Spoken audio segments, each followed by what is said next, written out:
goobka nolol naruuro leh oo la mahadiyo ayaa nooluhu ka siman yahay, taasoo ay suuro tahay in raadkeedu hogabeesa kula galo, af libaax kugu rido, amase inuu kaa shalwiyo aadaan aanad ka soo waaqsan karin. Wuxuu u safray si uu cucubka iyo cidhiidhiga nolosha uga bixi lahaa, oo asaga iyo qoyskiisaba uu u gaadhsiin lahaa nolol sareeda leh. Ha yeeshee safarkiisani ma uu noqon mid uu mahadiyo, oo wuxuu la kulmay qaxar iyo kadeed ku jibaaran lurkii uu ka safrayay. waxba yaan waqtigu inagaga lumin salaan iyo isxaal waraysi ee aynu u gudagalno muuqaal aynu ku garfayn doono, wax isaga weydiin doono, dhinacyo badan isaga taagi doono, jeerkana kusoo koobi doono nuxurka filim laga matelay buug uu qoray qoraa reer hindiya ahi oo lagu magacaabo Binyamin Naadi.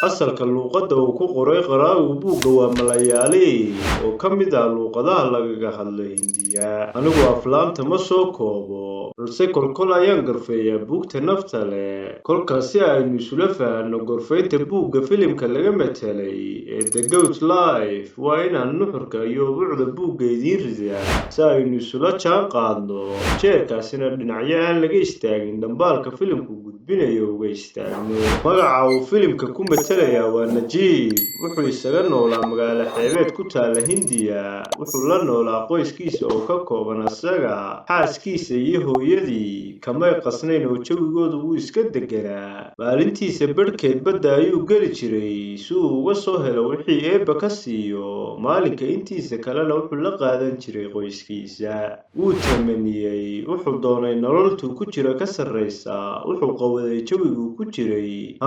wuxuu damcay inuu Sacuudiga tago, ka soo shaqaysto oo soo tabcado si uu u gabeeyo hooyadii iyo xaaskiisa. waxay iska soo raaceen tuuladii wiil isaga daahaan ka yaraa oo lagu magacaabo Xakiim. midkoodna waxaan luuqadda Malayaaliga ahayn ma yaqaan. waxay u jihaysan doonaan dhinaca dal aysan isku jinsi ahayn, isku luuqad ahayn, isku dhaqan ahayn, jeerkaasna aysan garanayn waxay kala kulmi doonaan. waxay tigidh tareen ka goosteen tuulihii ay deganaayeen. waxay sabootiyeen qoysaskoodii. waxay isu rajeeyeen badhaadhe iyo barwaaqo. waxayna hooyooyinkood ku ballameen in ay soo wacaan kolkay Sacuudiga caga dhigtaan, sidii ayna ku soo ambabaxeen. kolkay diyaaraddii la soo caga dhigatay carriga Sacuudiga ayay u soo baxeen barxadda madaarka, iyadoo foolkooda ay ka muuqato bashaashadii si ay ula kulmaan kafiilkay ku hagaagi laayeen. waxay sii odorosayaan nolosha ay ku noolaan doonaan. waxay sii qoraadsanayaan kambanigay ka shaqo geli doonaan, hoyga ay ku ladi doonaan, baabuurta ay gadan doonaan, iyo weliba ku laabashada ay ku noqon doonaan deegaanadoodii, iyagoon ahayn kuwii jeebkeedu madhnaa ee ka tegay dhowaan. cabbaar kolkii ay ku jireen gudihii madaarka ee ay arki waayeen cid humaagyadooda luxaysa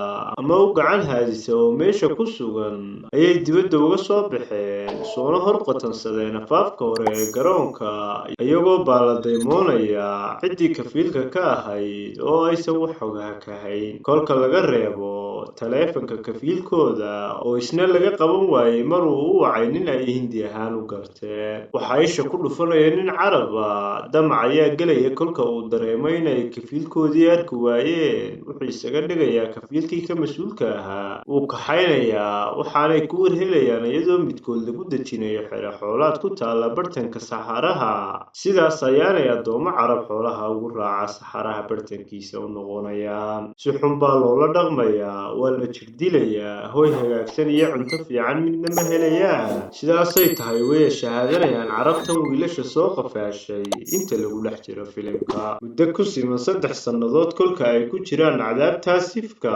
maalinta dambe orod ayay soo miciinsanayaan, ileen naftu orod bay kugu aamintaaye. waxay selayaan oo soo wada baxsanayaan wiilkii kolkii hore ay wada socdeen ee loo yaqaanay xakiim iyo weliba nin saddexaad oo afrikaan ah kaasoo ay addoommo ka wada haayeen xakiim isla hel xero qoraagu buuggu ninkan saddexaad wuxuu ku sheegay soomaali ha ahaatee qoladan buugga filimka ka dhigtay booskii ninka soomaaliga ah waxa ay geliyeen nin afrikaan ah ugu dambayn atoorihii ayaa ka soo hadhaya saddexdii nin xakiim iyo ninkii afrikaanka ahaana way qurbaxayaan najiibna wuxuu naflacaarigii la soo gaadhayaa laami dhex marayay saxaraha walow ay baabuur badani dhaafeen oo ay qaadi waayeen ugu dambayn oday ayaa u naxariisanaya misna magaalada keenaya haddaba maxay tahay fariinta uu buuggani filimka laga dhigay uu gudbinayaa amase dhambaalka laga dheehan karo filimkani maxa uu yahay waxay sheegeen in qisada filimku ay dhab u dhacday taasoo dunida tusaysa arxandarrada iyo xaalka addoonsi ee weli ka taagan dhulka carabta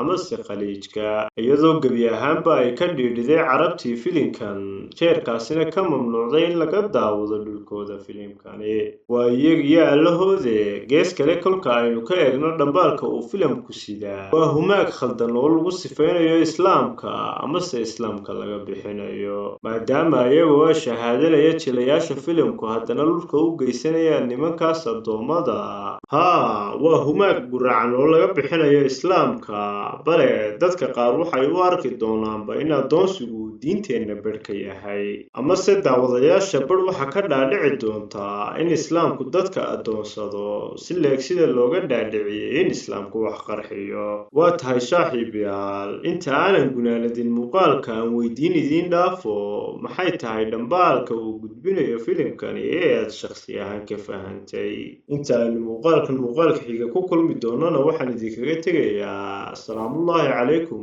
waraxmatullaahi tacaala wabarakaatu